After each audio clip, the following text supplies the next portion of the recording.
Good morning, Galaxians, and welcome to another live edition of the Galaxy CDs, Rocks, and Flips Reseller Talk podcast. My name's Ryan, and I'm going to be your host. It's good to be back.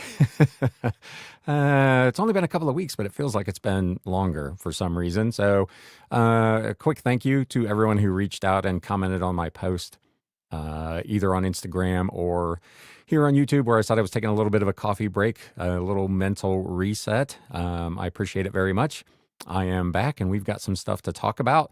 The timing could not probably have been better on that deal because there really hasn't been a whole lot going on in the world of reselling. There's been a few little announcements. eBay did have their spring seller check-in, which, to be fair, there wasn't really a whole lot there to talk about. And what they did talk about in that, I didn't really personally find to be particularly helpful for the primary problems that we've discussed at length on this show about eBay with technical issues and with slow sales. There was nothing there that really went any distance to addressing those things. Speaking of sales and performances, we're going to talk at some length today about what's going on over at Etsy. There's a report that we're going to dive into that talks about the seller loss over there. But before we get into that, let's say the good mornings here to those of you in the chat. Skip these first couple of comments. Good morning from the lovely Pacific Northwest. Appreciate that. Black Cat Flips, good morning from the lovely land of Jersey. What's the weather like out there? It's another beautiful day here, other than another wind warning in Ohio. Mary McQuain, good morning. Lord Jake Ryan, good to see you as always. Fern Flips, always a pleasure. Mel, hello, good to see you. I'm going to jump in before we get into this Etsy thing. And there is a question here from, I think it's Where's My Socks? Can you speak about the Sell One Like This button that was removed temporarily from the eBay app? They go on to say that was so confusing. How stupid and short-sighted can eBay be? And that's a good question, and apparently the answer is quite a bit. So I think they've since reinstated it, but they've moved it, so it's even now further down in the app than it was previously. So it is still more difficult to find than it was initially. And I understand there's some kind of mixed feelings on it from eBay's standpoint. So on the one hand, it's probably confusing to people who are strictly buyers on eBay to see that that high up on the listing. They're looking to buy something and they see this Sell One Like This and they have no interest whatsoever in selling it. And it's just another layer of confusion. And I think there was an initial thought about let's take that out so that we're not presenting people who are just buyers with this kind of confusing messaging. The other side of that coin, of course, is that eBay has had a big push on to convert buyers into sellers. So from that standpoint, having that button front and center and highly prioritized makes a lot of sense because it indicates to a buyer, hey, you know what, I could sell too if I wanted to sell on eBay. So I get where it's a very tough call. I feel like, again, as is the case in a lot of things with eBay, the messaging on it was really, really poor. It just disappeared. They didn't tell sellers.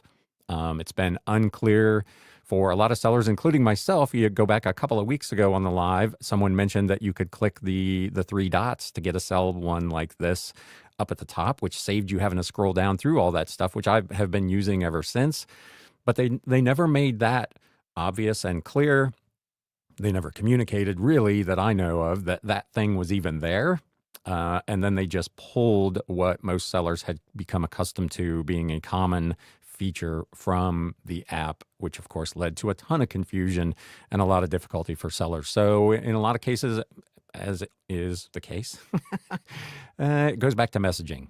eBay is not fantastic at letting people know kind of what they're doing, and that presented probably a lot more problems than were necessary. It is back. It is available now in the current version of the app. So all's well that ends well again, but it's another kind of self-inflicted wound. Big Dre, good morning. Good to see you. Crazy wind here in Northwest Arkansas. Yeah. We've had 3 or 4 now this spring days with wind warnings here. It's just crazy. Magic Ace says hello. Weather yesterday, beautiful, and today it seems like it'll be another 60-degree day. Very cool. It's supposed to be, I think, almost 70 here again today, but probably won't feel like that with the wind. Aaron, good to see you. Congratulations again on the sale, and a big shout out to Aaron Rebel Junk, who reached out to me a couple of weeks ago about a bunch of extra books that they did not have room for. I'm in the process of wading through.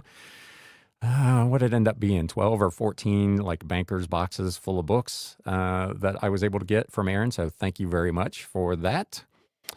We are really creatures of habit. Yes, and to be fair, you get accustomed to a certain workflow. And then these platforms, and eBay over the last year has been really bad about this. They make a lot of these changes. Sometimes it's aesthetic changes, sometimes it's functional changes, and you're used to finding a certain thing in a certain place or doing things in a certain way or in a certain order, and they've jumbled all that up, and it makes it really difficult.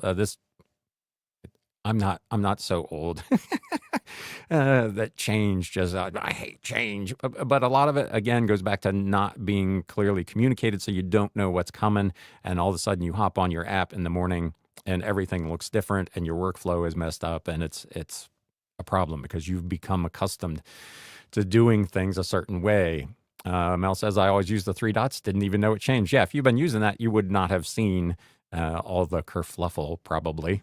I appreciate it. There's been some really cool stuff in there, actually. Right, Mel? Because I use the three dots. Recommerce Dave, hello, good morning. Welcome to the show. So now that we've rambled on here a little bit, let's get into this situation over at Etsy. Use updates.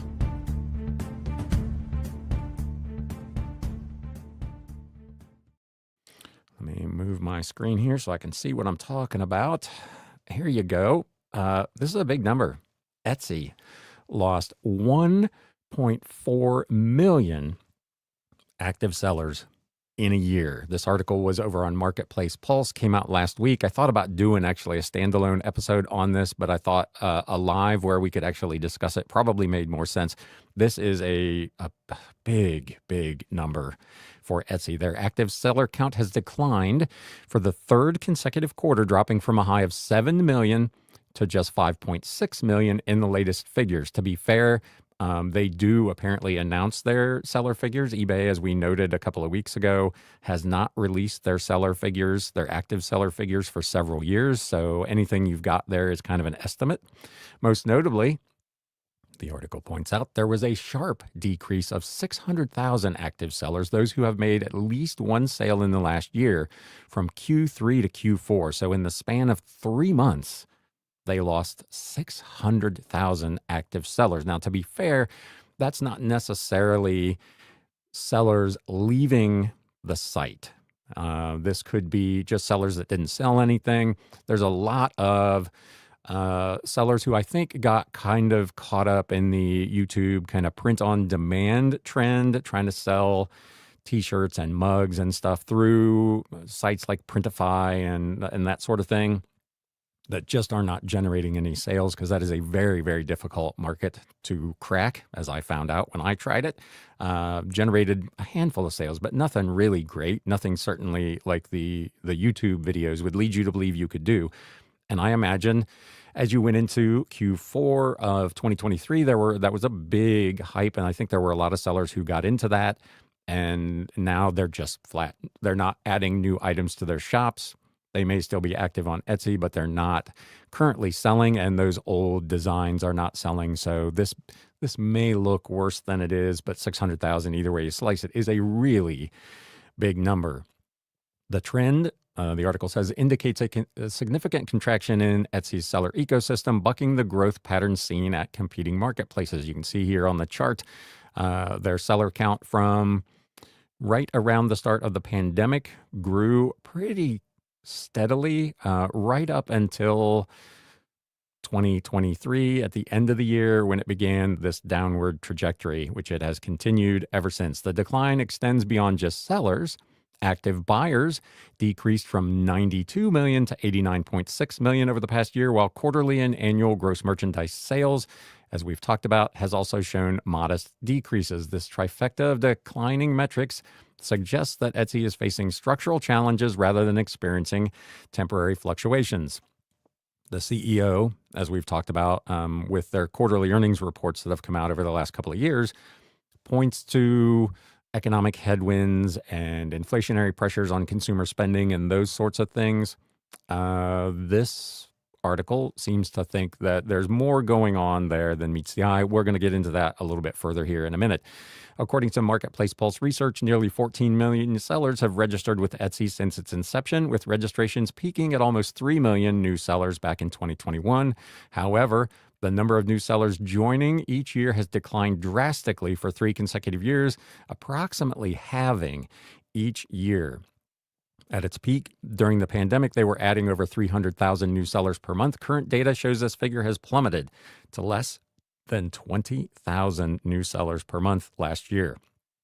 The downward trajectory stands in stark contrast to Amazon, which consistently attracts close to 1 million new sellers annually with no signs of slowing. Similarly, Walmart's marketplace seller numbers continue to grow rapidly, having recently surpassed 150,000 active sellers. Of course, you would expect, since they're a fairly new entry into this, that their curve is going to be sharply upward until they reach kind of a plateau. Etsy is a bit more of an established site.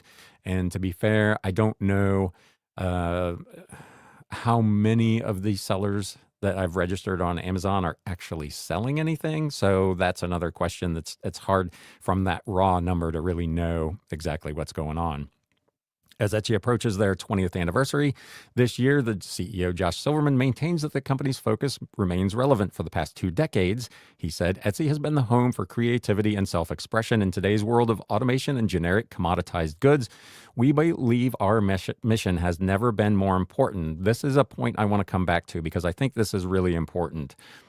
This positioning directly challenges the brandless approach of platforms like Amazon and Temu, and of course, Walmart as well. While some seller attrition can be attributed to Etsy's efforts to clean up its marketplace by removing bad sellers and counterfeit products, Silverman has acknowledged broader market pressures, noting that 2024 had been a challenging period for discretionary goods. This challenge is reflected in Etsy's 1.4% decline in net income for the year. The diverging fortunes of these marketplaces highlight a fundamental difference in strategy.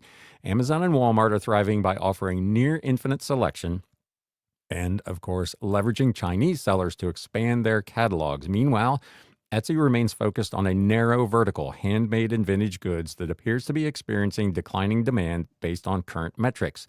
The data suggests that Etsy's once explosive pandemic-era growth has not only stopped, but reversed. The key question now is whether this represents a right sizing after unsustainable pandemic expansion or signals a more concerning long-term trend for the handmade marketplace. And that's the point I want to go back to, this bit about home for creativity and self-expression. So they, to be fair, when they went public, when you go public, things change, obviously. And it feels like there has been on Etsy all this outside pressure to continue to grow kind of at the same pace that some of these other sites have been growing. And I don't think that's realistic. And I think Etsy has started to understand that that is not probably their ticket to success. They're not going to compete with Walmart, Temu, whoever, as a brandless mass market kind of company.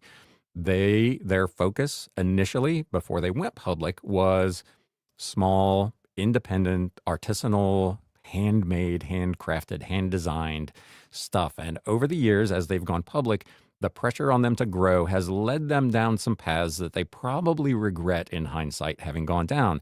Things like the print on demand that I mentioned, which has flooded the market with sellers and probably subpar quality goods, most of which are, while listed, are not actually selling, which doesn't help anybody. It doesn't help the individual sellers, and it certainly doesn't help Etsy.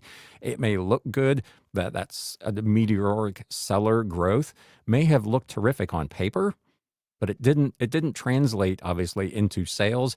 And now, as the article mentions, you're kind of seeing that right sizing.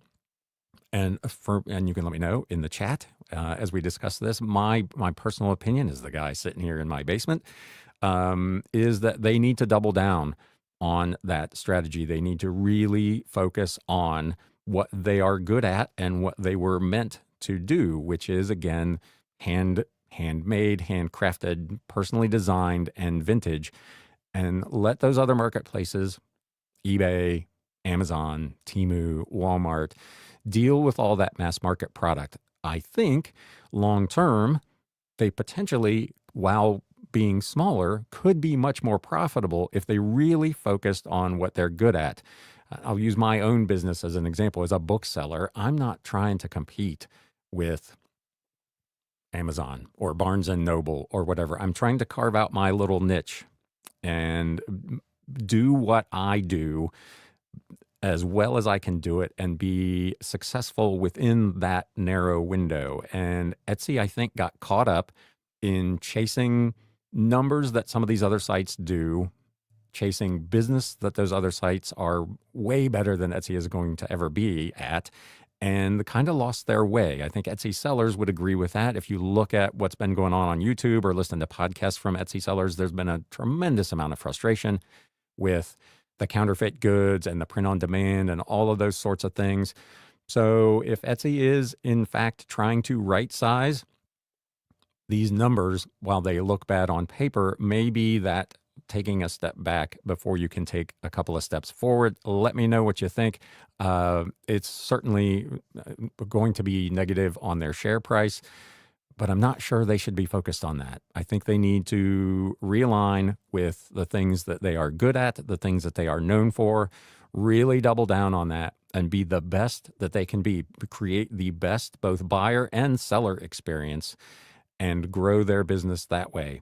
We've talked about on the show ad nauseum about none of these sites appear to have really good plans on how to grow their businesses. And hopefully what we're seeing here is not a broader decline in people that are interested in vintage or handmade goods, because I think that's always going to be a thing. It's never going to match the numbers of people who will buy a cheap Chinese knockoff or are buying whatever on Amazon or Walmart. But I think there is a fairly significant and fairly profitable niche to be had there if Etsy will refocus on getting after that bit. You can let me know what you think of that thought process. Let me get back here into the chat if I can find out where I was. Let's see here. Mel on the 3 dots, Recommerce Dave. Miss Lachey, welcome back. I missed you too. I missed doing this. I missed having the community. I'm not completely 100% convinced that I'm going to go back right away to the regular weekly podcasts. I probably will do one this week to catch up on a little bit of reselling news and a pretty massive what sold recap that needs to be done. But I might not be doing that every week just yet. Good morning to the chat. Lord Jake Ryan says, I think a good percentage of sellers that have gone were people that started selling masks for COVID, people who stayed at home, and now they're back to normal jobs. And I would agree with that. You can see the trajectory on that graph where there were a lot of sellers who got in. They may still be registered on Etsy, but they haven't sold anything because people by and large are not buying masks these days. Although I still see people occasionally with them. It's not obviously anywhere near what it was. And we talked about that on this show, to be fair, when that was going on, that was not going to be sustainable for Etsy.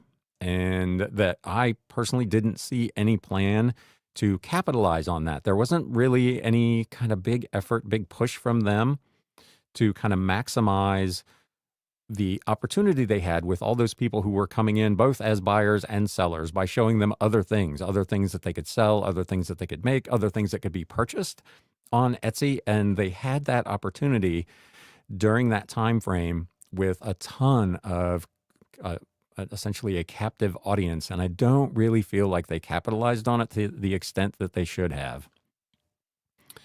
Has anyone tried to sell on Walmart? Let us know in the chat if you have done that. I have not. I've looked at it a couple of times, and it's just not one that I have decided to go with at this point. I am, for what it's worth, going to be back on Whatnot starting next week. After about 3 weeks off of there, I'll be back selling on Whatnot again, but I've not looked at Walmart. Benny Stratton, hello, welcome to Alive. And it's not just Etsy. I think many resellers across the board are quitting to go back to normal jobs that came in during the COVID era. I would agree with that. We talked about that, I think, a couple of weeks ago, that, you know, I think I referred to it as the golden age of reselling, the golden age of COVID. It was really easy to get in if you had board games or books or media, movies, video games, and so on. You could really make some hay because people were trapped at home. And I think there were a lot of sellers who came on board during that window who assumed it was always going to be that easy. And of course, have subsequently found out that that is not, in fact, the case, that this is really difficult to do. It's difficult to consistently be able to source and sell and list and on and on and on. And I think a lot of those folks have gone back to traditional workforce, which is totally fine. This gig is not for everybody. Some of them probably have stepped down to part-time from doing it more full-time. Some of them have just transferred from one platform to another. We talked a couple of weeks ago about, I think it's ADHD Dave, who has stopped his eBay store and gone completely over to District. So people are just moving from one platform to another that they feel maybe better fits their marketplace or their business. That could be happening with Etsy. And again, I think a lot of it is people that got in either at COVID or with a print on demand and just found that despite what looked like huge sales and tons of money that would be available, they found that the sales just weren't there to justify continuing to do it. So Suzanne, Etsy needs to fix search. Back to basics. I sell stickers and search shows fabric as related items on the app. When a buyer searches for an item, Etsy shows shop names with the same search words. Yes, all of these sites have issues, frankly, with their search. We talked about a few weeks ago, eBay in particular returning a ton of irrelevant results, which is further skewed by the amount of promoted listings, which, to be fair, I'm a promoted listings advocate. I do use it, but you get all of that stuff layered in, which they think is also relevant or related. You've got AI algorithms that are trying to match people's search with intent rather than what the actual keywords are. There's a new, we talked about it a few months ago. There's a company that's all they do is try to help you write good titles and descriptions that, from an AI standpoint, will capture search results that are not necessarily directly related to your actual search query, but are related more to your quote unquote interpreted intent. I think that's a very difficult thing to do. I don't think, again, I'm not an AI expert. It doesn't feel like any of these sites have got that figured out yet, because as you say, you search for something and you get these random irrelevant results, and you get, in the case of eBay at least, if you scroll down, if you're on the app, there literally will be hundreds of listings, many of which are not related at all to the thing that you originally searched for. Again, it's the case with all the sites. Amazon has the same problem. I'll look for something and I get all kinds of unrelated. I'll search for a particular brand of an item. I'm really into my cycling again. I'm approaching 1,000 miles for the year, for those of you keeping score at home. But I've been thinking about getting a bike computer, like a head unit to put on the bike that will help me track my mileage and my speed and all that kind of stuff. And I will search for a particular brand. I'll go in and I'll type Garmin Edge 540, for instance. And sometimes that's not even the top result. Sometimes even Garmin is not the top result. It will show me some totally unrelated brand. And as you scroll down through the listings, it shows dozens, if not hundreds, of completely unrelated, different brand, different, it shows smart watches, just all kinds of random stuff that just doesn't make any sense. So I don't know. I get in principle, their notion is to flood the zone with as much things as they think you might have an interest in. But if you're really looking for something very specific and you get these like random results, I think it turns buyers off because it makes it more difficult for them to find the thing that they're actually looking for when your search results are flooded with nonsense. Mel flips it. I was one of those that started digital downloads on Etsy in 2020 that I had on my blog. That was a huge push about passive income, then stopped adding to my shop in 2022. Yes. I think a lot of folks are in that same boat. Amazon KDP, same thing. You've got all these people on YouTube talking about creating, blank books, coloring books, journals, all that sort of stuff. And the market is just flooded with those. And again, like I say pretty regularly, the odds of selling any one individual item to someone are pretty small. If you've got tens of thousands of them, you're probably going to make some sales. Who can create tens of thousands of those things unless it's your full-time job? And then you've got to have some success with it. You've got to have some money coming in to justify it. And with the market being flooded like it is, it's just super difficult to do. Those items, I'm sure you didn't take those listings down. They're probably all still up, but they're still, unfortunately, not really generating a ton of quote unquote passive income. So it's frustrating. And you would be one, if you haven't sold one of those, that would be counted in that Etsy loss, even though you didn't delete your account. I don't think like that 600,000 or whatever from Q3 to Q4. I don't think those 600,000 people closed their Etsy accounts. They just aren't selling anything, which may go back to the question that was just posited there about the search thing. If the search isn't returning relevant results, if your item's not getting found, you're not making any sales, and you end up caught up in that big number. Benny Stratton says it's the same thing with eBay search as well. I feel their default search should be low to high, and their best match should be one of those searches that a buyer can choose if they want, not force feed. Yes, I've changed my default and locked it on my app to low to high for that very reason, because I want to see where the floor is on the item, because I don't want to waste time. If I got a book that there's 20 of that are selling for $5 free shipping, I don't want to waste time on that. So best match doesn't help me necessarily, especially as a seller. As a buyer, I usually will search the same way as a buyer. I want to see what the least expensive thing I can get of the exact item I'm looking for. Again, assuming that it returns relevant results, it returns the item I'm actually searching for rather than a bunch of nonsense.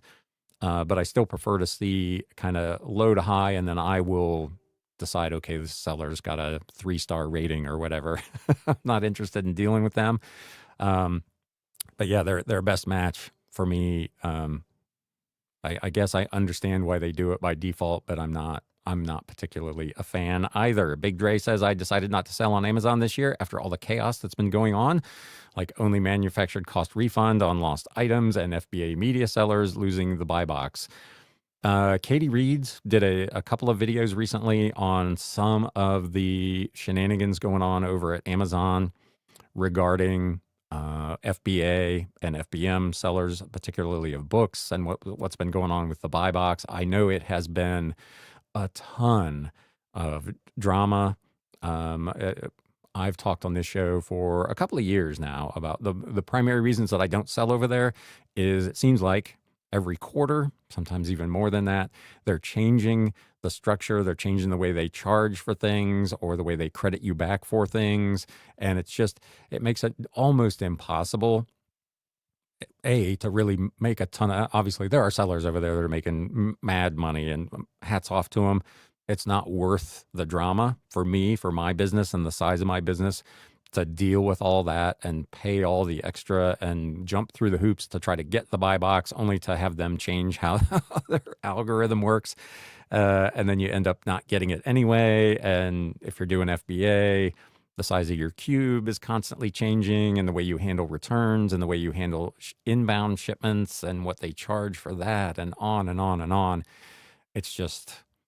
It's more drama than I'm willing to deal with. And I hat tip to those who do and are very successful over there. Not for me either. Mel Flips it says, I took many down except pet planners because I was more successful when niched, but I added pet animal books this month and sold 2 already. So there you go. And that goes back again to the point I was making about Etsy in a larger scheme, finding their niche, finding your niche, and then doubling down on that. You find they talk about it, for instance, with YouTube creators all the time. Find your niche, the thing that you want to do, find the video types that are successful, and then just repeat. Keep doing those same things. And this would be the same case. You've found an audience, you found a niche that works for you, and you just keep adding and growing that niche. And I think that's where Etsy probably needs to go as a company. Their niche is not selling Chinese made knockoffs of whatever items. It is artisans and crafters. That's what people who are shoppers are going to Etsy to find. And I think they need to really double down on that messaging and focus on that. And I think they'll regain kind of their market position. I don't know necessarily, again, that they're ever going to be competitive with Walmart or Amazon, but I don't think that should be their goal. Again, you can let me know in the chat, or if you're watching this on Team Replay, in the comments down below.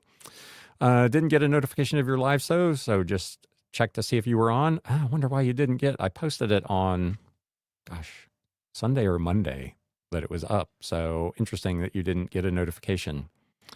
Technology, here we go again. It fails us at every turn, it seems like. Let me know if you have anything else you'd like to discuss. I have been gone for a couple of weeks, so if there's something you've seen in the world of resale that you'd like to chat about, hit it up in the chat.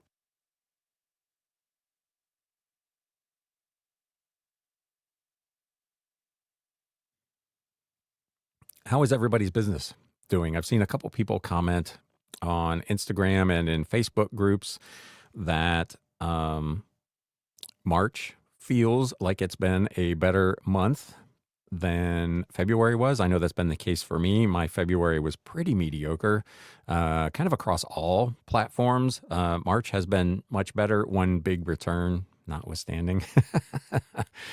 But that's okay.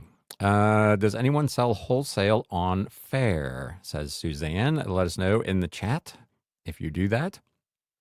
Or frankly, if you do wholesale anywhere, do you sell like big bulk lots of whatever, clothing, books, media, whatever? Have you had success doing wholesale lots? I know there's a lot of people that do that. I'm just curious if there's anybody here in the chat. This 20-year plus Amazon FBM seller has seen so many doors closing with what we've been able to sell other than books. No explanation. Do what we say, not what we do. And I've talked about that too. I sold, if you're new here, I used to own a CD and record store back in the early 2000s, and I sold on Amazon at that time and did pretty well. I was doing $4,000, $5,000, $6,000 a month in kind of used CDs over on Amazon. And when I closed that store, I just kind of let that account lapse. And eventually Amazon closed it down. And when I started doing reselling, I was not able to reinstate that account. So I tried to set up a new one. And when I got to looking at, the gating and the requirements to get into a lot of the categories that I would want to sell in, it just was virtually impossible to sign up unless you were already in and grandfathered into those categories. So again, the barrier to entry on Amazon has become so much higher, and they continue to weed sellers out of categories and weed product out of particular sellers, sometimes by mistake and sometimes on purpose. But again, the ever-changing landscape makes it very difficult to plan your business. And I will give the other platforms, eBay in particular, credit. Other than in the adult category, they've not really done that. They'll move categories around and change, item specifics that are required in particular categories, but they don't. I may be missing something, but anything I've ever looked to sell on eBay, I've not been gated from selling. Where on Amazon, it can be very difficult to get signed up. Mel Flips It says, what is fair? If you're there, let us know. Lord Jake Ryan, about 8% down on Etsy this month, but about 40% up for the year. My experience is kind of, last month I was down across all platforms. This month I'm up across all platforms, and year to date I'm up, though not by a big amount, but we're not even a quarter of the way through the year. So which is weird to say. We're already almost through Q1. How frightening is that? The year just flies by. Benny says 100% agree. Been doing Amazon FBM since 2000. Yeah, I did it from, gosh, I don't know, 2002 or 2003 through about 2012 was when I kind of shut mine down. What made you decide to stop doing weekly shows? Well, I haven't decided to stop doing them. I just needed a break. I talked about, I do this probably every year. You get through the holidays and it's been a stressful time period and you've been busy, and I just reach a point, usually in January or February, give myself a pat on the back. I made it till March this year, before I needed a breather. I was doing from the 1st of October through the first part of March, in addition to all the normal like reselling stuff. I was doing 2 Whatnot shows and 2 YouTube shows a week. And it just got to be overwhelming. It got to be more of a, let's just say I got to a point where I wasn't looking forward to doing some of those shows. Like I'd look at my watch and be like, oh gosh, I got to do a Whatnot show tonight at 7 o'clock. And I really just want to have dinner. So I decided to take a step back, recharge the batteries, spend some time just kind of relaxing. I've been out on the bike, been doing some stuff with the dog, and just kind of taking it easy. And am finally, after just a couple of weeks now, to be fair, looking forward to getting back on. I was really looking forward to getting on here today, and seeing everyone and chatting. There was no sense of dread of having to, prepare for this show. It was exciting and interesting again, which is when I know that I'm ready to be back, and I'll probably be here now for the duration. Like I said, I may not do, at least for the next week or two, depending on what the news is. This time of year, it can be hard to drum up news in the reselling world because there's not always a ton going on. So we'll see whether the normal Monday podcast is a weekly or bi-weekly thing for a while, but the lives will definitely be back to weekly starting today. There's a thumbs up. Benny says, did love seeing the FBM sellers get the buy box. The last few weeks' sales on the river definitely picked up. Miss Lachey, March has been average. What has become normal is pop-ups of quiet days of no activity. I'm fortunate enough, probably because of the number of listings I have. I don't have days where I don't sell anything, but I've had a couple days where it's been 4 or 5 items, where historically, 10 is kind of the minimum for me on a given day. So it has definitely been a little slower. Again, February, much more so than so far in March. But yeah, it's as is unfortunately usually the case. It's been really inconsistent. Suzanne says Fair is a wholesale buying selling site. Many small boutiques purchase wholesale amounts of items to stock their stores. I was just accepted. So is this like you would buy whatever, a bulk purchase, a box, a pallet of stuff, and sort out the things that you want to feature individually in your own shops and then wholesale the rest? Or talk us through your strategy for how you use that site. Mary McQueen says, I tried merch by Amazon and my shirts are all still up, but haven't had a new one for at least 5 years. Sold 4 randomly in the last several months. Hey, $5 is $5. And that's the beauty. Once they're done, once you've designed whatever, a book for KDP or a shirt or a mug, it is at that point truly passive income. They're print on demand. You don't really have to do anything but collect the money. To be fair, it's not big money. Like you said, it's $5, $4, $2. I do some KDP. I've got some like reseller journals and planners. I think I make less than $2 a piece on those, and I sell maybe 15 a year. So it's not big business, but it's a tool that I was already using for myself. So it was no big deal to, throw some different covers on them and put them up there and see what happens. And again, it's all those little things start to add up. You make a little bit on KDP, you make a little bit on Etsy, you make a little bit on YouTube, and all of a sudden it's a not insignificant amount of money, especially if it's passive once it's all said and done. Francisco, man, good to see you. It has been a while. Been busy with a day job, just getting occasional sales on eBay. No time to list, but happy to get what I get. Last year, I discontinued my monthly store level. Yep, and that absolutely makes sense if you're not listing hundreds, thousands of items. Having a store and paying that fee doesn't make sense. But you've got to do the math where, you're going to start paying listing fees to decide if it makes sense or not. And for a lot of people, especially if you're in a situation where you're only doing it part-time and listing very infrequently, it really does not make sense. So good on you. Good to see you. It's been a little bit since I've seen you in the comments or the chats. So thank you. Black Cat Flips. I bragged on Instagram that March was going great and then had a no sales day yesterday and still nothing so far today. See, that's what happens. Like every time I say, man, this has been great. Like last week, just as an example, I was feeling really good. I'd had a really good week, had some really nice sales. I was like, man, March is going really, really well. And then I had someone reach out on Etsy. You may remember, probably 2 or 3 weeks ago, I had sold the 8 books for $150 some on Etsy. Messages and Papers of the Presidents, I believe they were, from like the early 1900s, 1924, I think they were. Really nice leather-bound books. Guy bought 8 in one lot and a single in another purchase the next day. So he bought a total of 9 to complete his set.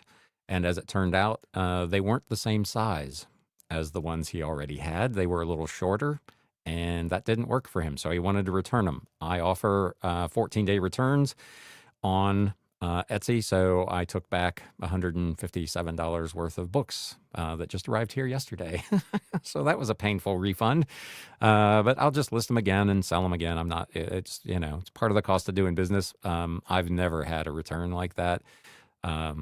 I guess I wish the guy would have ordered one to start and decided whether or not they were the right size, but it happened. So that was a bit of a setback. Yesterday was not a profitable day for me. I've been seeing a lot of my favorite YouTubers suffering from burnout. Love what you do. Life is short. Yeah, I don't think people fully understand it. Like my setup is about as streamlined as you can get. I don't do a ton of editing. This is essentially a podcast that I record the video or stream live to StreamYard.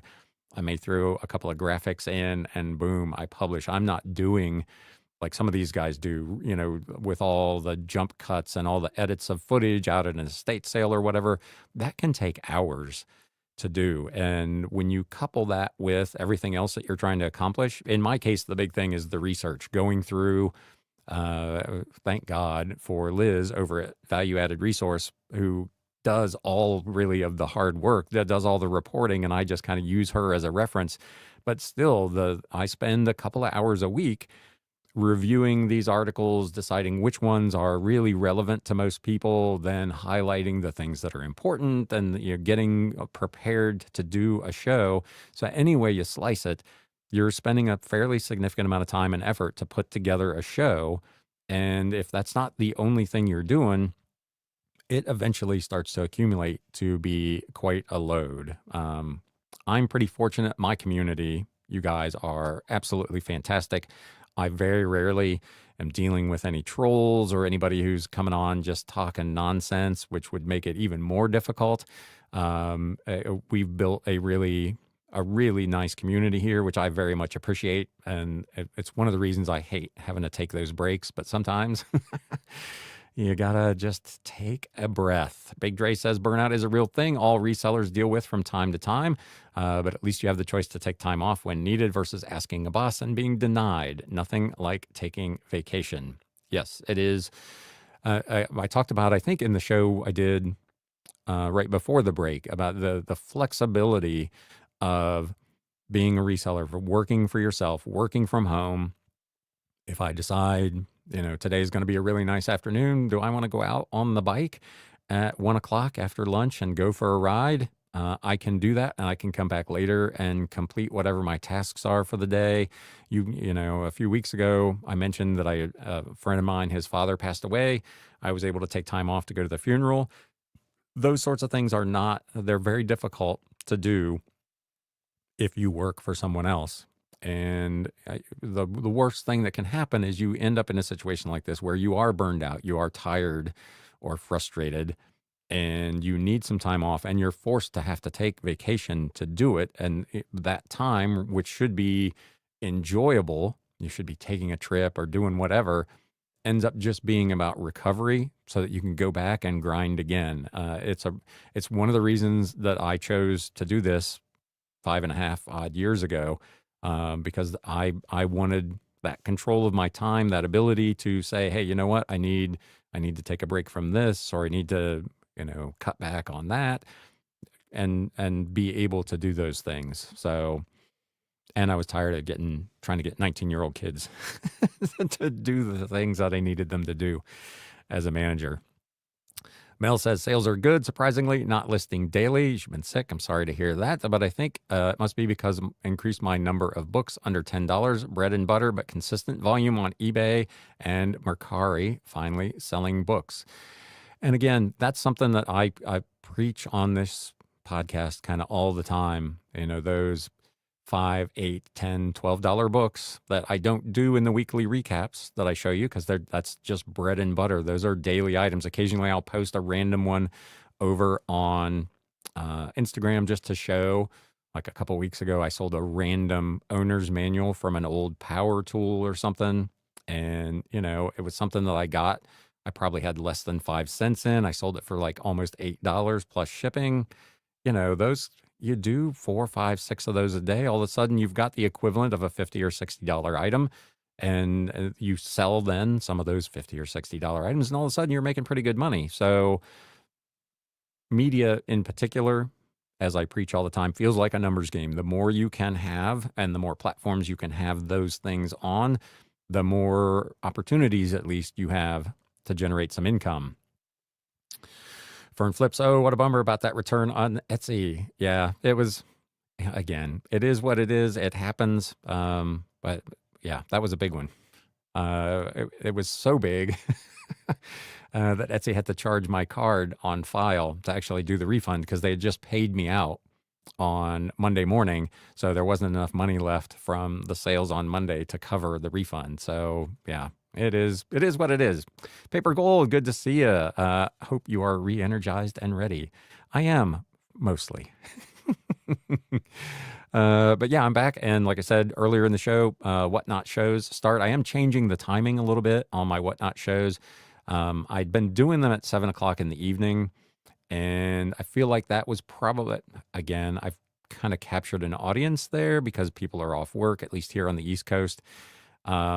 But it was turning what was normally kind of an 8-hour day then into a 10-hour day or an 11-hour day. So I am moving my shows. I'm going to try to do them in the morning, kind of as part of my normal work day rather than as an extra add-on.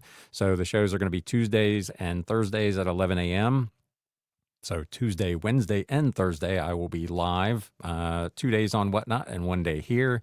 And we'll kind of see how that goes. And if that helps keep my, level of whatever burnout or frustration under control, having that kind of worked into my normal schedule rather than just be extra time.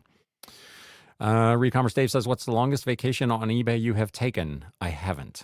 I have not taken, it's funny you ask that. It popped up in my your memories or then and now on Facebook.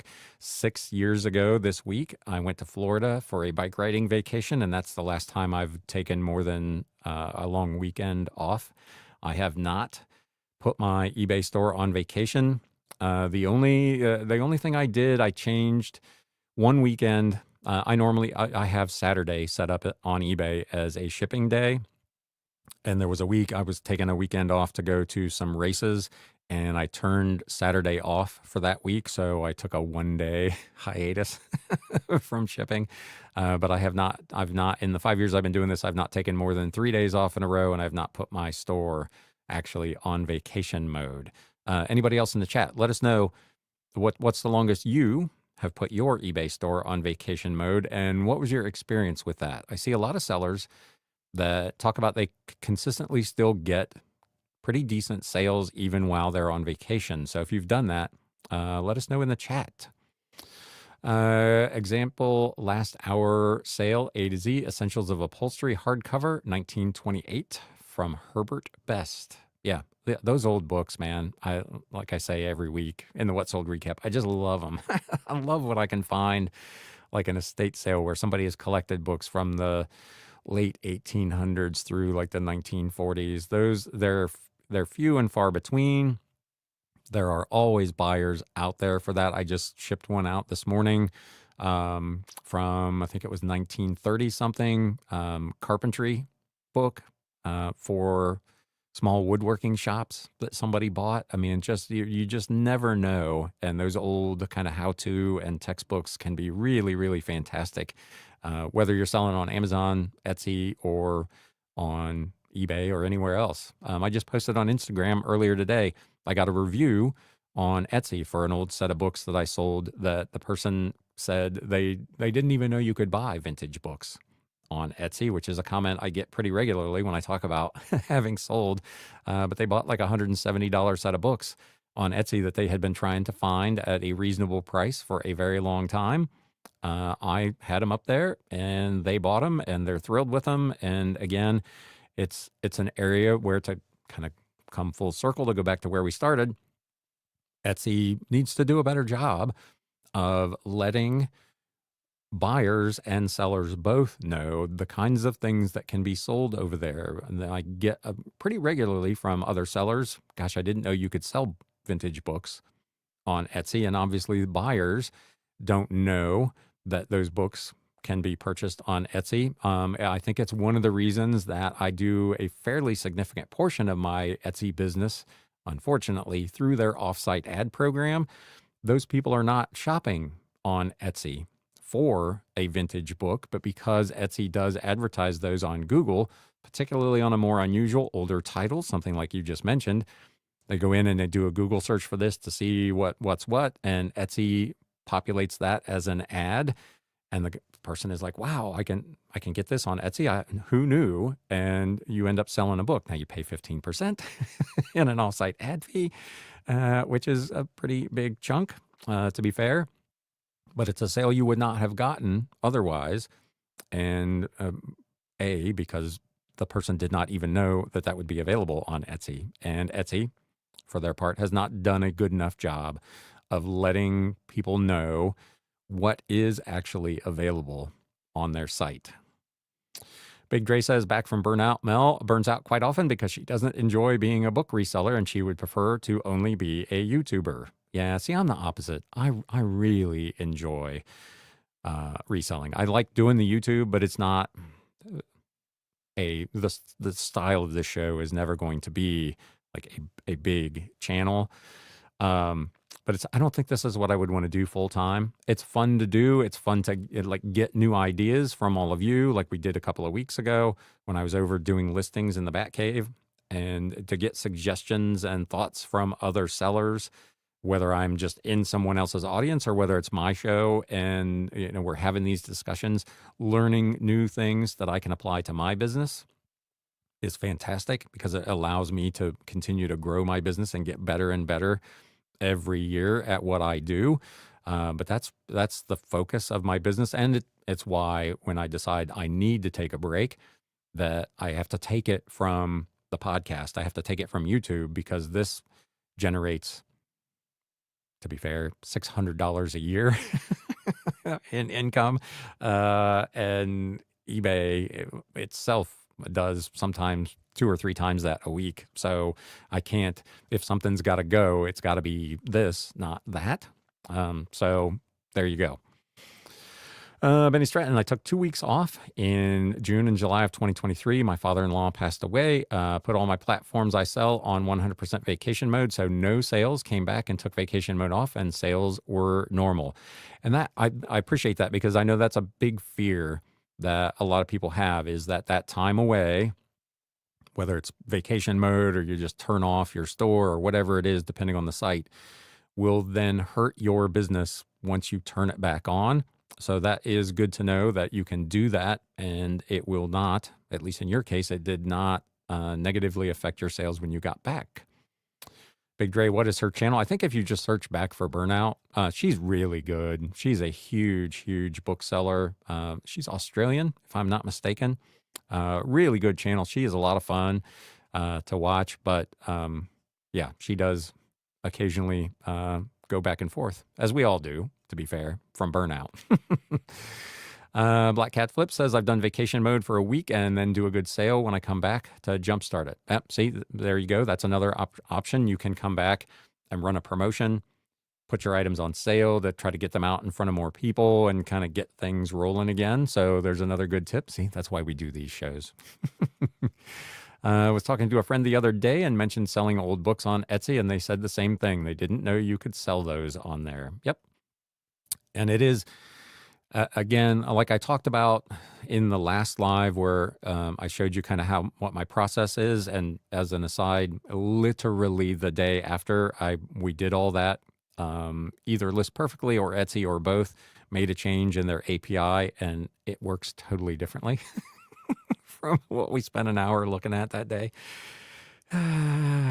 Which, best laid plans. But by and large, Etsy for me is much, much higher, even with the offsite ad program notwithstanding, is much higher net margins on Etsy. Part of it because I sell more higher ticket items over there because the buying demographic is different, and the things that I choose to sell over there are a little different. But my average selling price on Etsy is significantly higher, and their fees, if you don't get hit with the offsite ad fee, their fees are also lower. So it ends up being a win-win. I love selling on Etsy. Again, much like I say with Mercari, I wish it did more business than it does.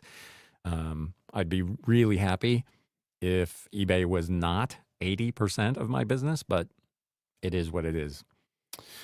Chuck Witt, did you have the dimensions listed on the return books? They should have asked the size if that was important to them. Yes, I appreciate that, that he could have reached out and said. I think probably looking at the photos, they looked like, because I've had some of these books before and they all look exactly the same. I did not have the dimensions listed. Etsy actually doesn't have a place for dimensions. You'd have to put it in the description.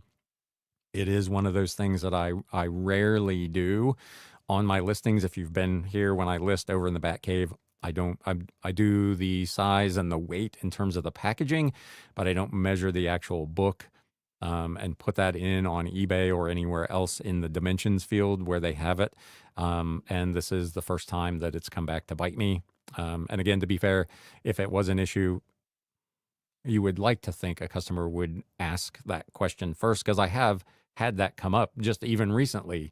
Someone was looking at an old Bible and they asked for the dimensions. And the next time I was at the warehouse, I measured the actual book and sent them the measurements, and they ended up purchasing it. So credit where credit's due. Some people will ask if it's a big deal. This guy, unfortunately for me, did not.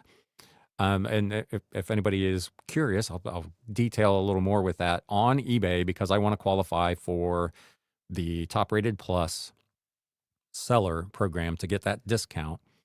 I do offer free 30-day returns. So I pay return shipping on eBay.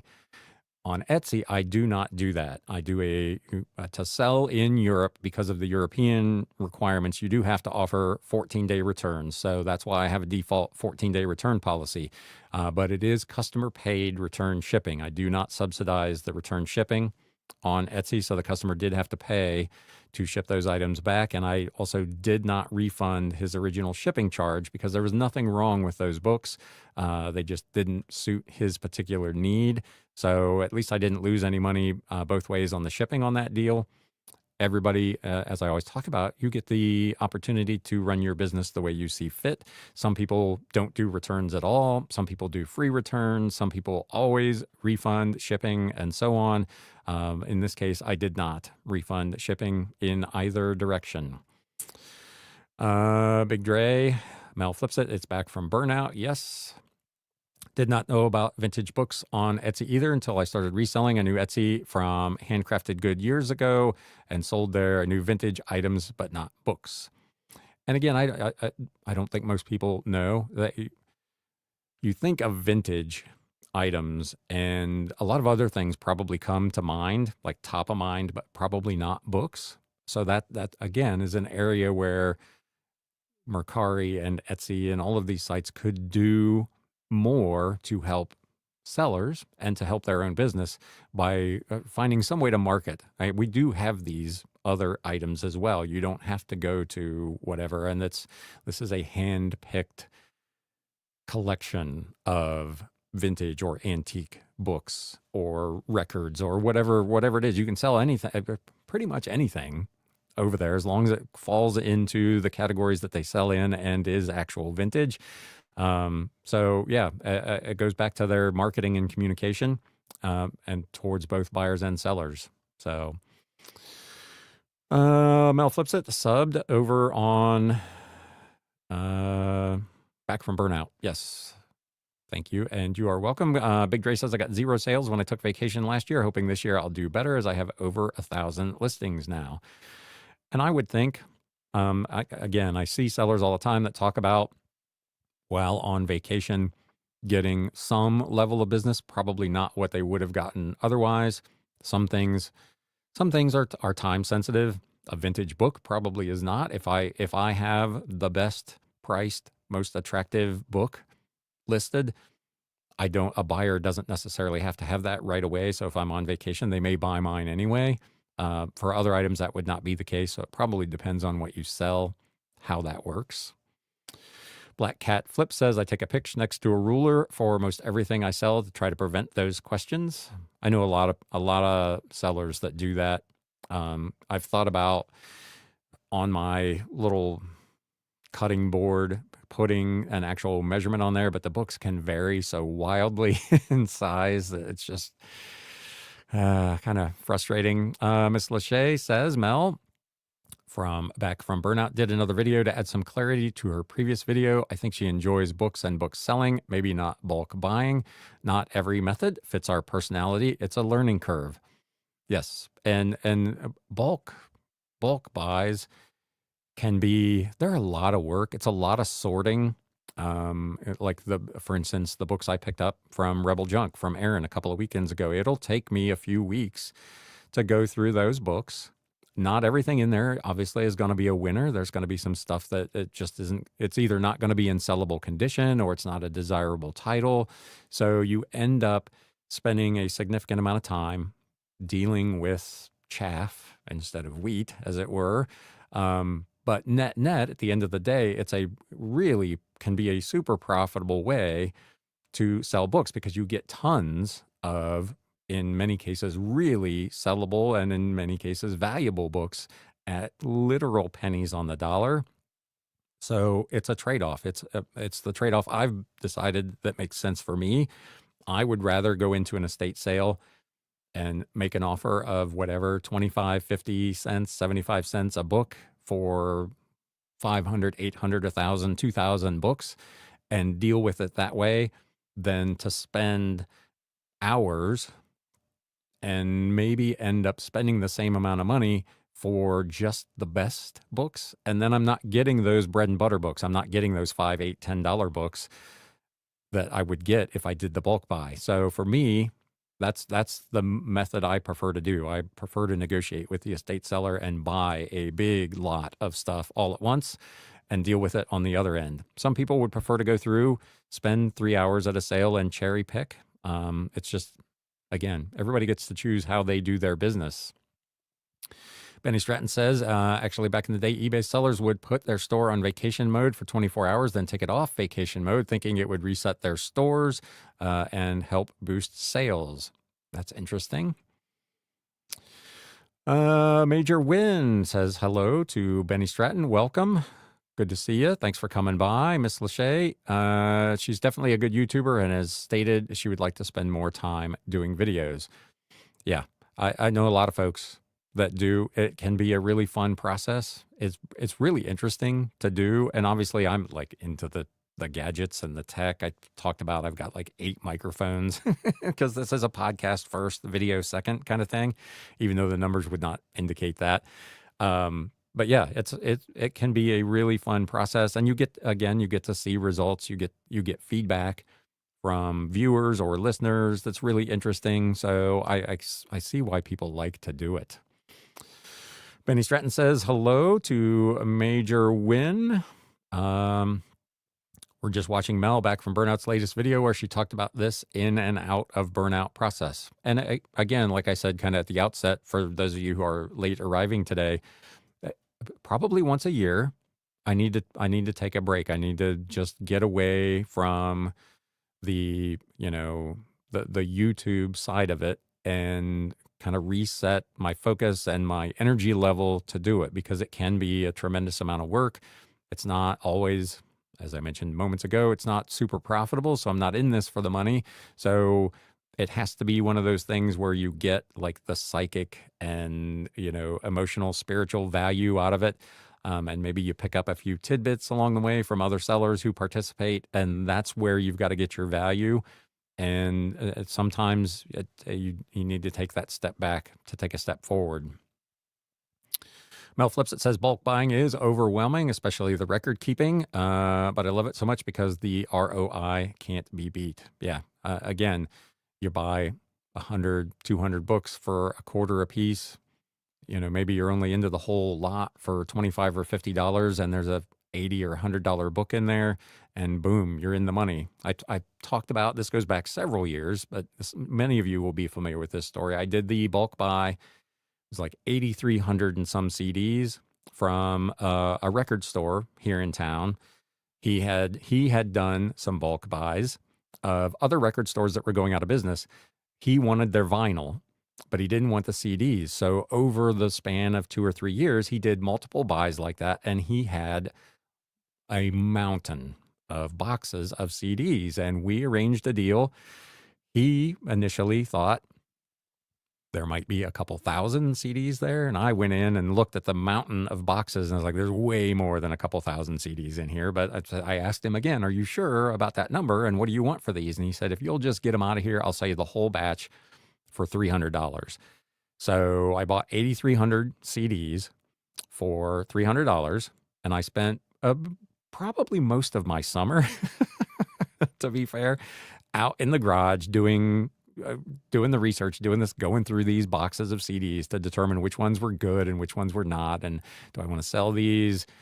Is this an individual sale? Is this going to be part of a lot? Am I going to do a wholesale bulk lot with a bunch of the whatever, going through them? But one of the first CDs I found was literally a one of 2 that had been made. It was a radio promotional CD. They did 100 total worldwide. 50 radio stations got 2 copies each of a Depeche Mode tour CD. This was in the 1990s, I want to say.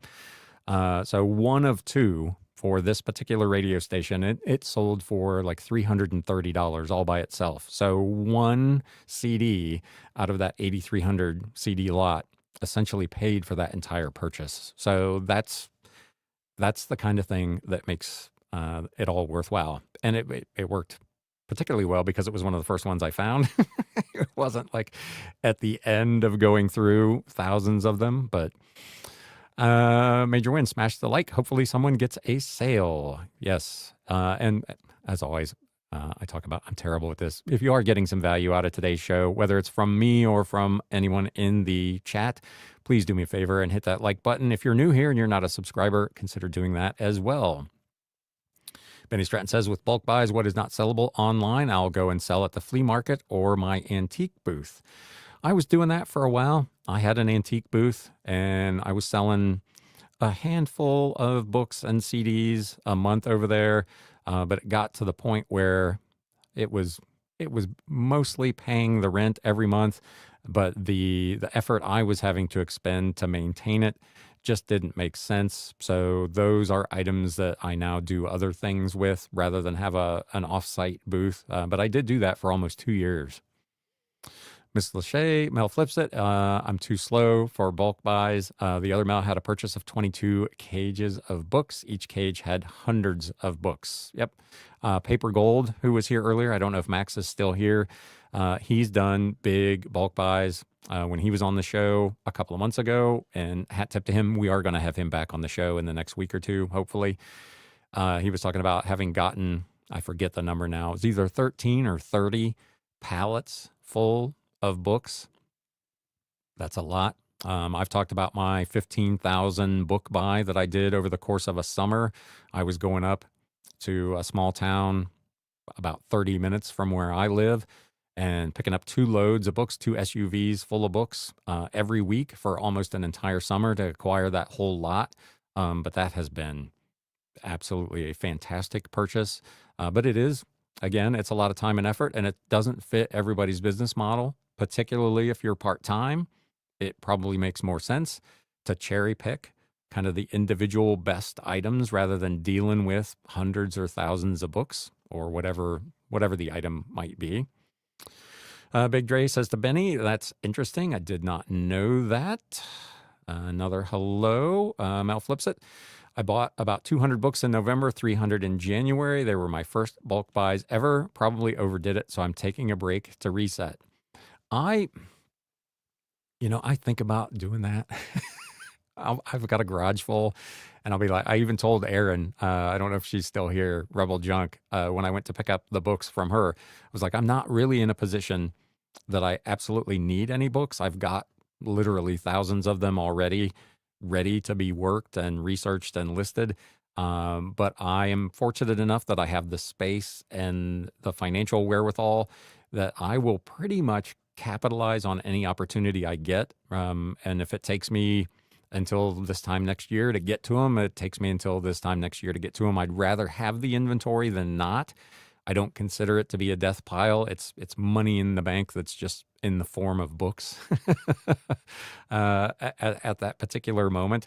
I do probably not go to estate sales as often as I did in the past because I just don't need the inventory.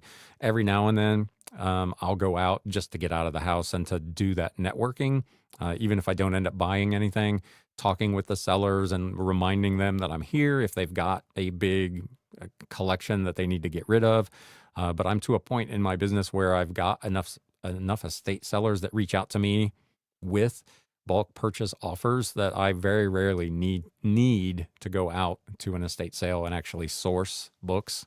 So that's another advantage to it.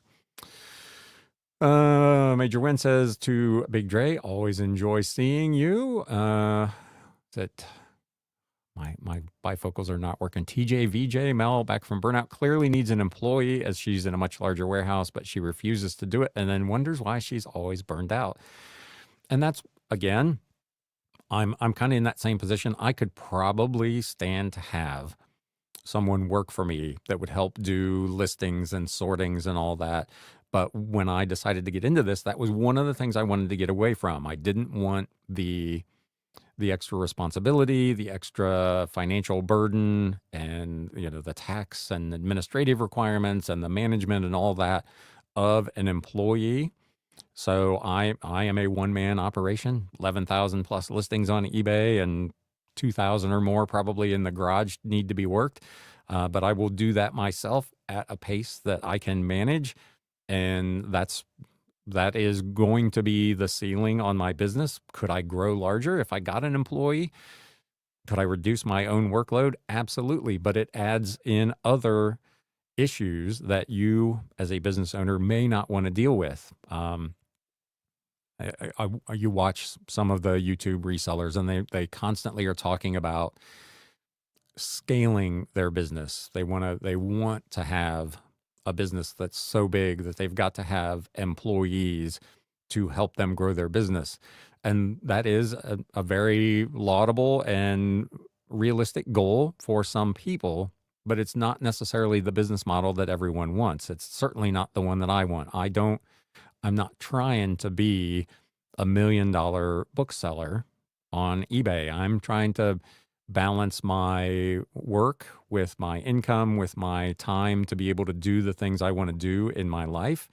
And having an employee and doing all that it just doesn't fit what I'm trying to do. So I realize that there's a cap. I'm only going to be able to scale to a certain level because I'm only going to do X amount of listings a week. I still manage to do 100 to 150 every week. If I had another person, I could maybe double that. I don't know. I don't know that anyone else would be that productive. But then I take time away from my listing because I've got to oversee what this person is doing.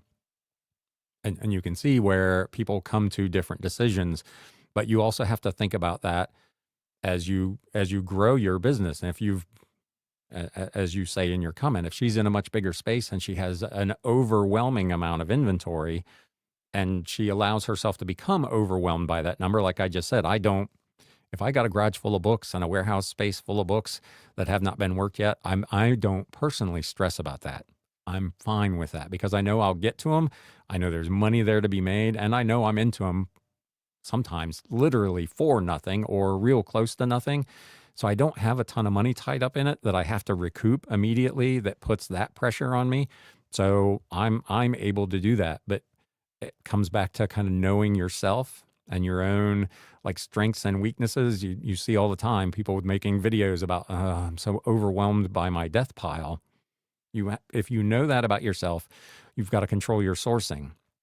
If you know you don't want an employee, you know you have to manage those expectations. And some people, unfortunately, are better or worse at that than others. Mel flips it, says, do you use a spreadsheet to record your bulk book buys? How do you track it until you list it, so to speak? So when I come back from a buy or a pickup, I literally count every book and then divide the amount of money I spent on those, buy those books, and then that goes into accounting software that I use. Whatever, 500 books at 25 cents a piece is $125, and they end up being whatever amount a piece. And then that's what I use as I sell through those. Those come out of my accounting system. I sold this book like I do in the weekly recap. That's how you see when I say I picked this one up for 91 cents. I picked that one up for 94 cents. This one was 50 cents. This one was free. You could do that with a spreadsheet. You could do that with accounting software. There's many ways that you could do that. A spreadsheet is probably the quickest and easiest.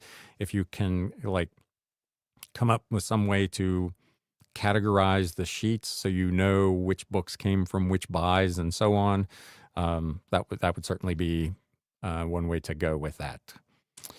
Benny Stratton says that is 100% how to do bulk buys. Make sure you have a home run or two that will pay for the entire bulk buy. And almost always that's going to be the case. I talk about like when I go into a sale, my just eyeballing the shelves. If it looks like half of the stuff that's there are books that will sell for $10 or more, that's an offer I'm willing to make. I'm willing to buy those books because I know I'm more than going to make my money back, and that there will probably be one or two home runs in there. I don't walk the whole thing looking individually for necessarily a home run, but I try to make a value judgment on the room full of books. And again, I was at one I talked about a couple of months ago. Nice people, ton of books, but it was all contemporary fiction and romance that they're a dime a dozen. There are people selling them on eBay day in and day out for less than it would cost to ship them. Even at free, I can't make that make sense. I'm going to spend way too much time sorting through whatever that was. It was almost 500 books to get one or two. And that's what I told the seller. I said, I can spend an hour here and I'll go through and I'll just cherry pick the best ones out and I'll make you an offer on those, but I'm not interested in this whole thing. They declined. No harm, no foul, no hard feelings. Appreciate their time. We'll try it again. She called me a couple weeks later and I ended up buying 500 or 600 more books from her. So you got to know when to say when. Major Win says, we just talked about how having a virtual assistant has been a game changer for us. It's not for everyone, but for us, it has been hugely beneficial. I know a lot of sellers use a VA. Again, it's not something that I've looked into. 'Cause I don't mind the process of going through. It's like a little mini treasure hunt every time I open a box from a bulk buy. I never know what's gonna be in there. Sometimes it's obviously had a mouse in it, and sometimes there's a 4, 5, $600 book in there. I enjoy that process of going through and doing that research. So, Recommerce Dave says, with your regular estate sources, do you feel obligated to take the bulk deals just to maintain the relationship? I kind of just answered that. No, I don't. And I make it very clear to them. They kind of know already the type of books that I'm looking for. Um, but no, I try to be right up front. At that sale, I was very appreciative of the fact that they called me and had me come look at it. But I didn't. I'm not going to take a deal that doesn't make financial sense to me. Again, effort versus reward, not just the money side of it. That doesn't do me any good. The reason I do the bulk buys and that I will take everything is because I know that's beneficial to them. So I could go into that sale, like the 1800 book sale, just as an example that I did. I could have gone in and spent the entire day and pulled out maybe the 2 or 300 best books from that event, and I probably would have spent the same amount of money. And usually what I will tell the seller is, half of these books I'm going to have to figure out what to do with because they don't have any value. The other half, I think I can make a little money on. So I can do it one of two ways. I'll either pick out the ones that I really want, and you'll have to deal with the rest of the junk, or I'll make you the same offer and I'll just haul it all away. And there you've created value for that estate seller, because now they don't have to deal with those books. They don't have to take them to recycling. They don't have to have somebody come pick them up. They don't have to try to sell them themselves somehow. So you've created value, which makes that whole thing make sense. And then you get the opportunity to get a big quantity of books for the same amount of money that you would have got less books for, if that makes sense. Major win. That is an insightful question. He says to Recommerce Dave, we currently have 3,700 active listings on our store with 10,000 items pending, photos and listings. It's a lot. Yeah, it takes a while. When I started, like everybody, I got to a few hundred listings, and then it was a few thousand, and now I'm at, I think it's a little over 11,300 active on eBay. And it's kind of stayed at roughly that a level, 11.1 to 11.4, depending on how much listing I'm able to get done, because I'm selling about the same number now that I'm listing most weeks. So it's finally at that number, I've kind of reached that equilibrium point where I'm not falling further behind, but I'm not really gaining any ground on the listing number, which is fine, because the number of listings in the scheme of things is not super important. The more you have, the more likely you are to sell something. But at that kind of 10K number is where I'm able to kind of make the income that makes sense for me. And again, kind of have that investment of time that makes sense.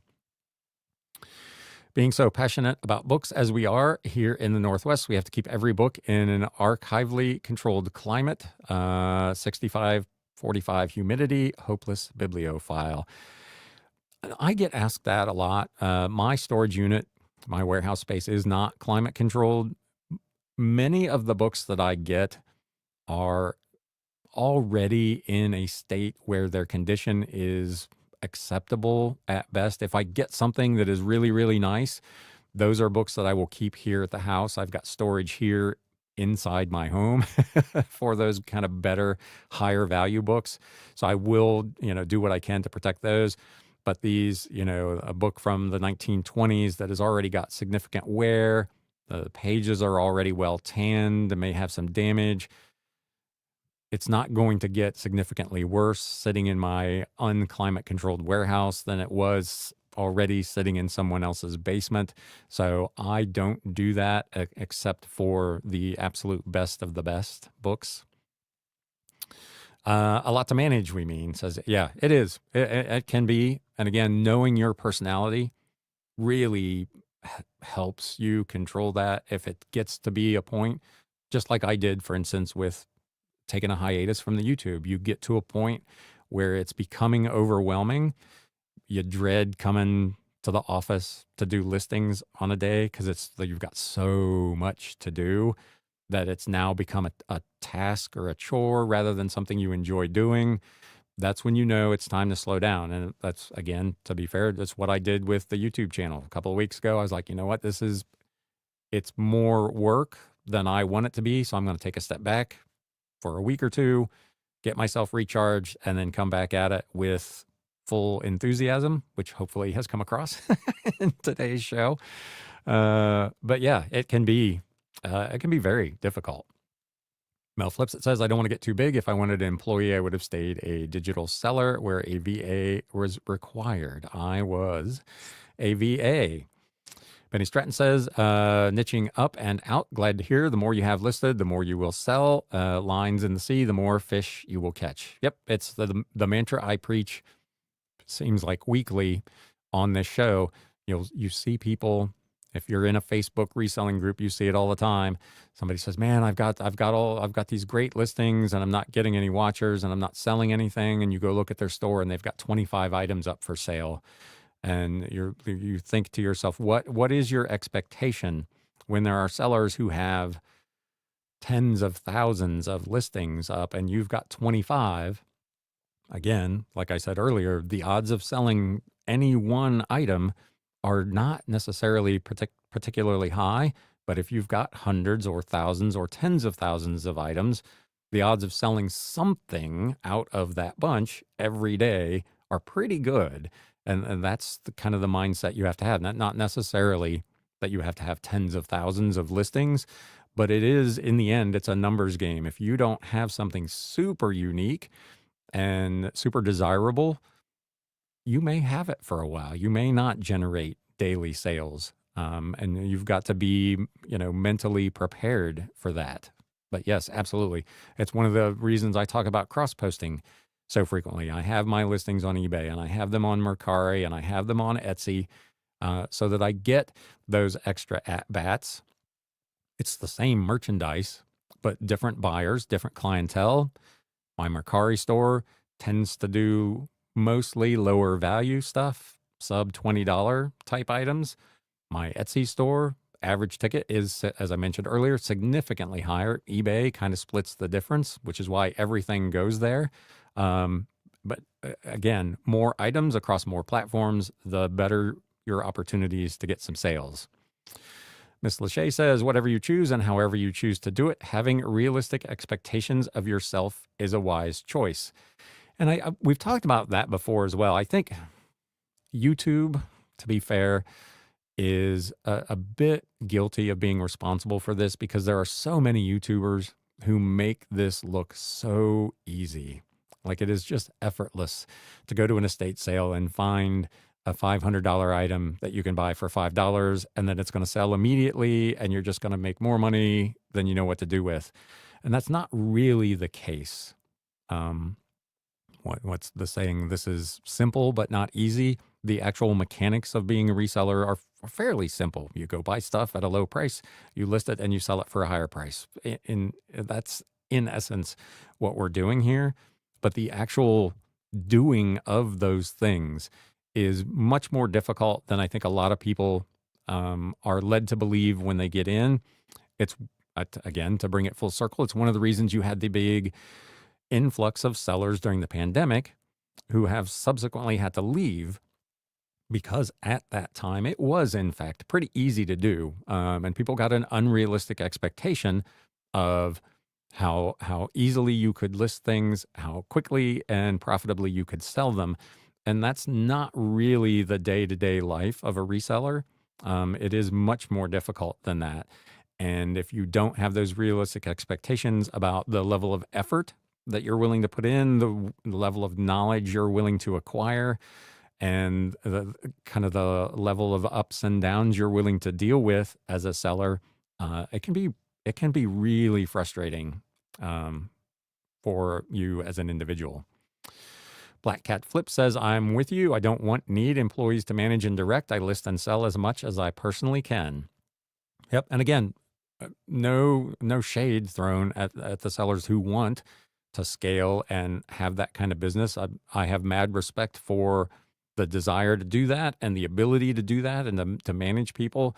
Having spent 30 years in retail management and trying to get people to do things the way you would like them to be done. When I started doing this, it was just a decision that I made that I wasn't interested in doing that again. I'd already done that as my living. Benny Stratton says to Miss Lachey, 100% agree. Black Cat flips, again, I've had management roles too, and I'm totally over it. Yep. Paper Gold says bulk buys do not need to be a headache as long as you process with eBay and Amazon and whatnot and sell back companies and then the recycle bin. Yep. It goes back to having a process.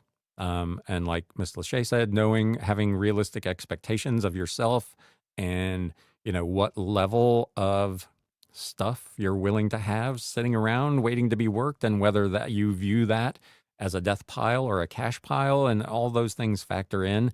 But having some kind of plan and process that will allow you to profitably and without significant amounts of stress work through those things is an absolute must.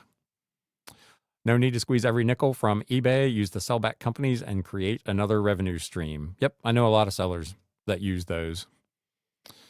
Mel flips. So you label the box to match the spreadsheet entry for that buyout. Again, I'm not using a spreadsheet for that, but I know from as I process things, which things are going into which SKU. I kind of showed my inventory process, so I know which buy that came from based on that inventory marker. So yes, kinda, but not with a spreadsheet. Major win. We haven't fully niched yet, but we're going in that direction. We're about 90% clothing at this point, and everything else is an opportunistic find, but we're slowly moving from it.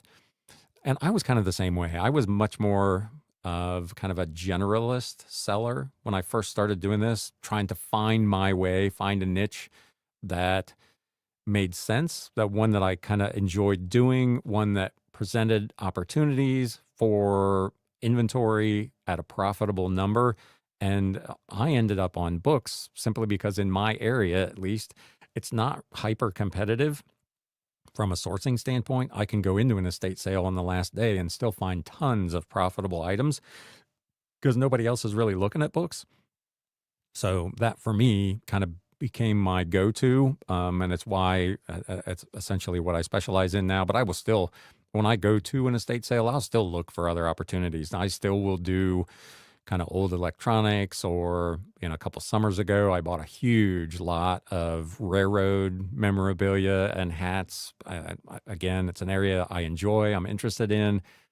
I got a good deal on them. I knew they were going to be profitable. So even though they don't really fit my niche, I will still kind of branch out here and there when I find stuff that's a good opportunity.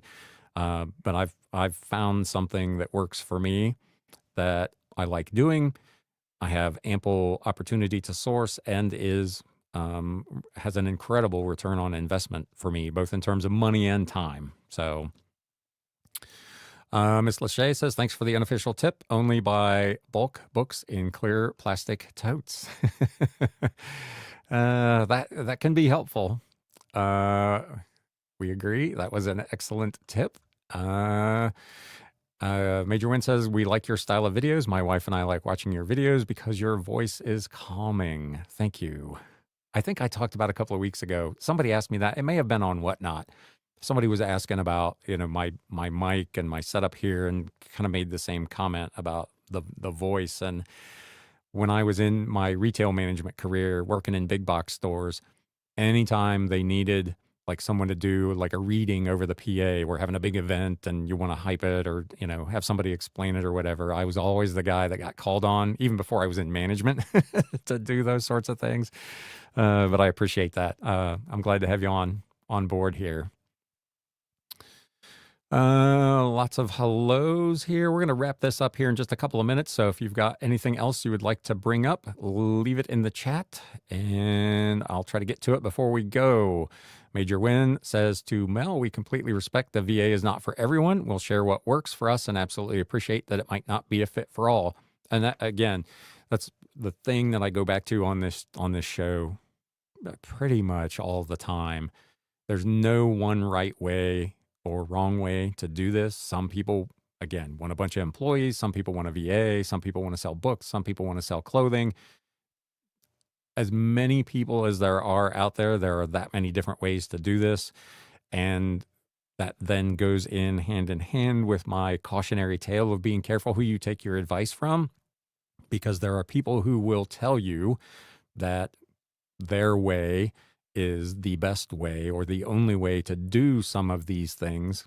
And that's not always the case. And in a lot of cases, it works best for them because it just happens to fit their personality and the way they want to shape their business. But if you're not that same kind of person, or you're not trying to run your business in the same way, that advice might not be good. So it pays to watch or listen to channels and podcasts where you get a broader range of opinions and options. And like in the chat here, people talking about different things.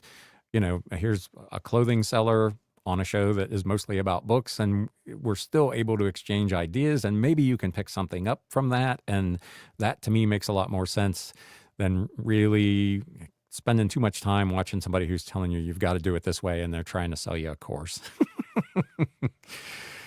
Big Dre says, stop by Primo Chemo's live today and say aloha. Starts in about an hour. So there you go.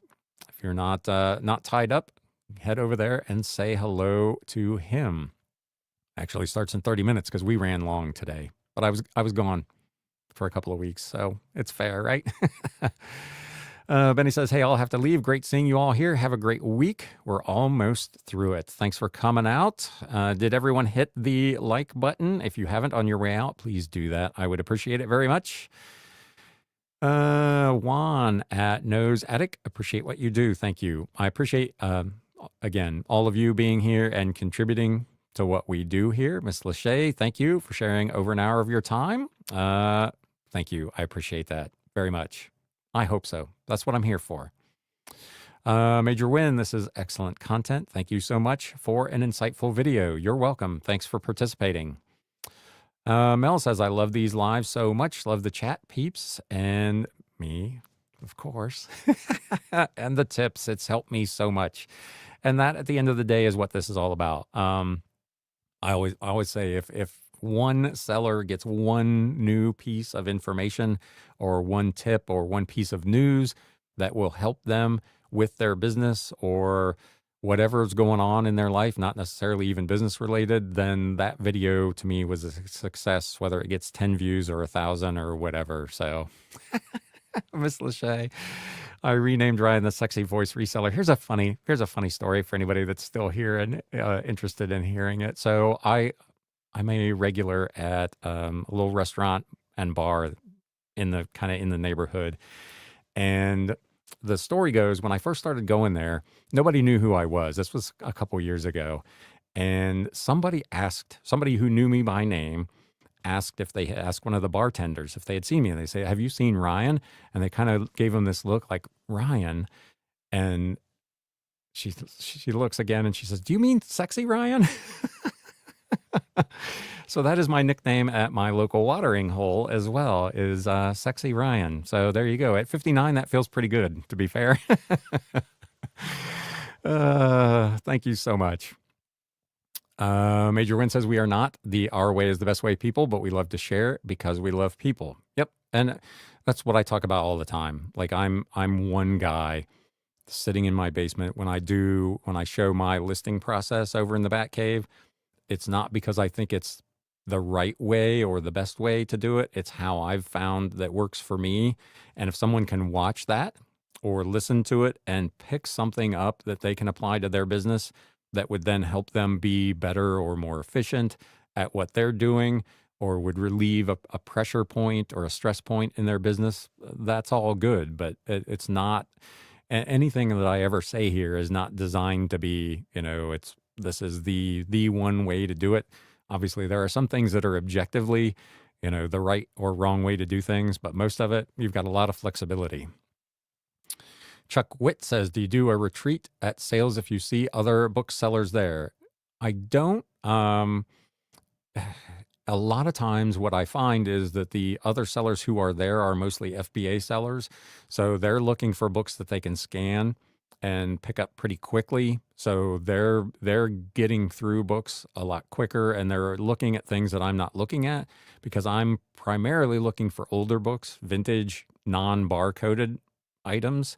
And that's 90% of the people that I run into at the sales are FBA sellers. So we're not really even competing with each other over stuff. I've got a couple of them that we talk all the time. We'll be going through shelves like right next to each other, and then we'll just switch because we both know we're looking for completely different things. So it's not, in my case at least, it's not ever been a competitive situation. Major Win says, well said. Thank you. And we'll be at Primo's show. Love them. Jeff, good to see you. Good to be back. Thank you. I appreciate it. Black Cat Flips, good to see you back. Thank you. Thank you. I appreciate it. Like I said, it's good to be back. I'm feeling refreshed. I was really looking forward to doing this today. So again, as always, I appreciate everybody coming out, spending a little bit of time here this morning, hanging out and contributing to the show. Fern Flips will close with this one. You have a very soothing voice. I don't comment much, but I enjoy listening to you while I list. Thank you. I've got a couple people that every Monday on the show will comment that they appreciate the company while they're working on their Monday morning tasks. So I appreciate that. Dave says, thanks for the live. Good to see you back and re-energized. Have a great week, everyone. And with that, I will say the same, my friends. Thank you again for coming out, spending a little bit of time. Oh, I see one more pop up here. I live in Greenwood, Missouri. No, we don't need to see that.